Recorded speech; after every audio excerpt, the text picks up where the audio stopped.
டெல்லியில் கல்வித்துறை செயலாளர் சஞ்சய் மூர்த்தி செய்தியாளர்களை சந்தித்து வருகிறார். நேரலை காட்சிகள். And they found that sometime center-wise there is a different time was lost, and they should be compensated for the marks. And there was a Supreme Court judgment in 2018 in CLAT case कि if there is a this type of grievance कि time loss होता है तो there is a formula and that basis compensation can be given. So the committee thought ki this is the way we can address the grievances. So during this grievances their marks have been increased, and due to that some students, the concerns which have come to the media is because of the certain candidates have got marks which are they have come in the topper. 6 candidates have come in the topper, 2 candidates have 718 and 719 marks. So that is how the issue came ki how candidate can get 718 and 719. So it is not because the number of questions other +4 -1, but because of the scale formula the numbers can be 718 and 719 also.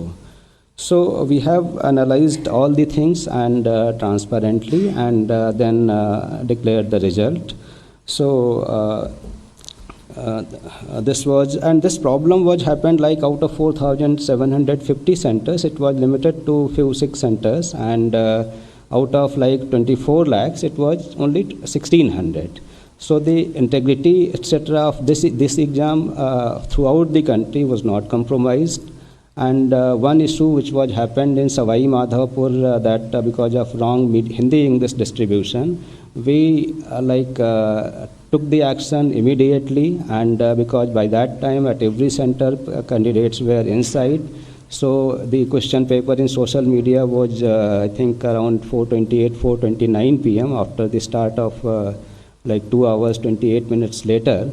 So we said that there is no paper leak, and we reconducted the exam at that center with a different question paper, and it went smoothly.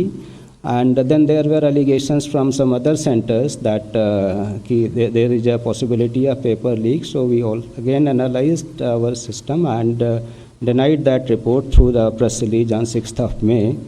So the whole exam process has been very transparent, and the integrity of the exam was not compromised at all, and categorically stated in our press release. So we assure all the student community that the exam has been done with full integrity. So this is a brief of the things. Thank you. Thank you so much for the detailed statement. If we still have questions, before you ask your question, kindly identify yourself with the name and also name of the organization.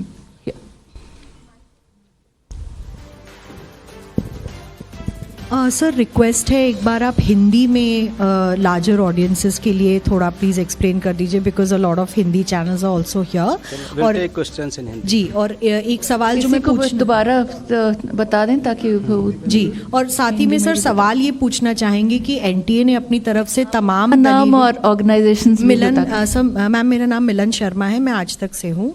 तमाम दलीलें जो NTA ने दी हैं point wise, तो अब जब student community का trust factor थोड़ा सा डगमगा रहा है और विपक्ष भी सवाल उठा रहे हैं, तो सर क्या आगे की क्या स्ट्रैटेजी रहेगी? क्या आप सोचेंगे कि इन एग्ज़ाम्स को रिकंडक्ट करना चाहिए या नहीं सर? तो जैसे मैंने बताया कि ये जो एग्ज़ाम है इसमें जो इशू आ रहा है ये 6 सेंटर्स और 1,600 कैंडिडेट्स का आ रहा है. तो इसमें जो ये इशू आ रहा है इसका हम लोगों ने पूरा एक कमेटी बना के एक्सपर्ट का एनालाइज़ किया और उनके ग्रीवांसेस एड्रेस किए कि जिससे जो 23 लाख कैंडिडेट्स हैं उनका भी इशू ना हो, और जो इतने कैंडिडेट्स हैं उनके भी इशू ना हो. बट टू अले द फियर अगेन कि इसमें किसी को भी वो ना हो, तो एनटीए हैज़ डिसाइडेड कि जो एक हमने ग्रीवांस रिड्रेसल कमेटी बनाई थी उसने जो रिकमेंडेशंस दी थी उनको जो है एक हाई पावर्ड कमेटी एनालाइज कर ले. तो एक हमने कमेटी बनाई है, उस कमेटी की वो कमेटी इनको एक बार फिर से देख लेगी कि जो इनके ग्रीवांसेस थे 1,600 कैंडिडेट्स के उनके भी ग्रीवांसेस ना रहें, और जो 23 लाख लोगों के मन में है कि काफ़ी सारे टॉपर्स आ गए, ये आ गए, तो इनके भी इशूज वो ना हों, तो इस तरीके का निर्णय एक हम लोगों ने लिया है। Thank you sir. मैं अनिरुद्ध हूँ, दैनिक भास्कर से। सर हाँ सर, मैं दैनिक भास्कर से अनिरुद्ध हूँ। सर, ये जिस तरह का एग्ज़ाम है नीट का, ये एक तरह का सिस्टम ऑफ एलिमिनेशन का है, तो क्या इसमें ग्रेस सिस्टम लागू करना ठीक था? नंबर 1। नंबर 2 कि ये जो क्वेश्चन के गलत विकल्प के चुने जाने या वो सही 2 विकल्प होने के चलते कितने बच्चों को एग्जैक्ट नंबर दिए गए वो, और दूसरा कि जो टाइम लैप्स की वजह से जो आपने ग्रेस मार्क्स दिए हैं, वो कितने ग्रेस मार्क्स हैं और वो कितने बच्चों को एक्चुअली में मिले हैं, जिससे कि 6 तो टॉपर में पहुंच गए? देखो, मैं फिर से आपको बताऊं कि जो ये एक एनटीए का और जितनी भी एग्जामिनेशन कंडक्शन बॉडी हैं, सभी जो है हम तो आंसर की चैलेंज करते हैं, तो बच्चों से पता चलता है कि उनका फीडबैक और वो डिटेल में देते हैं कि ये विकल्प के बजाय ये विकल्प भी हो सकता है या ये होना चाहिए। और बाकी भी जो कुछ ऑर्गेनाइजेशन करते हैं, तो उसके बेसिस पे ये हर साल एक सेट प्रक्रिया है। हम जेई में भी करते हैं, पिछले साल नीट में भी किए थे, और इस साल सबसे कम जो है केवल एक क्वेश्चन चैलेंज हुआ, मतलब एक क्वेश्चन अफेक्ट हुआ। तो ये मतलब जो सिस्टम है, क्योंकि इतने सारे क्वेश्चंस बनते हैं, बुक्स अलग रहती हैं, तो एक क्वेश्चन केवल चैलेंज हुआ, which is the least in the history of like NEET examination in past few years.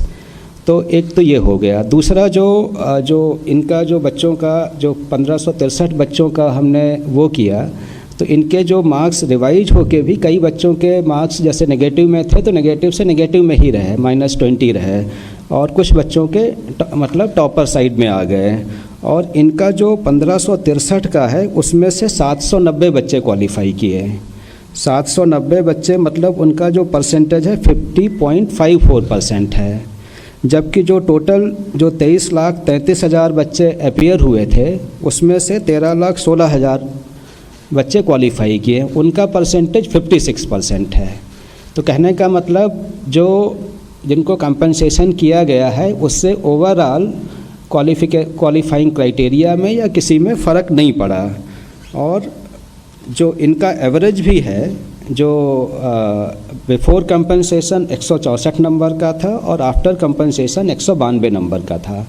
और जो टोटल 23 लाख लोग हैं, उनका जो एवरेज मार्क्स है वो 217 है।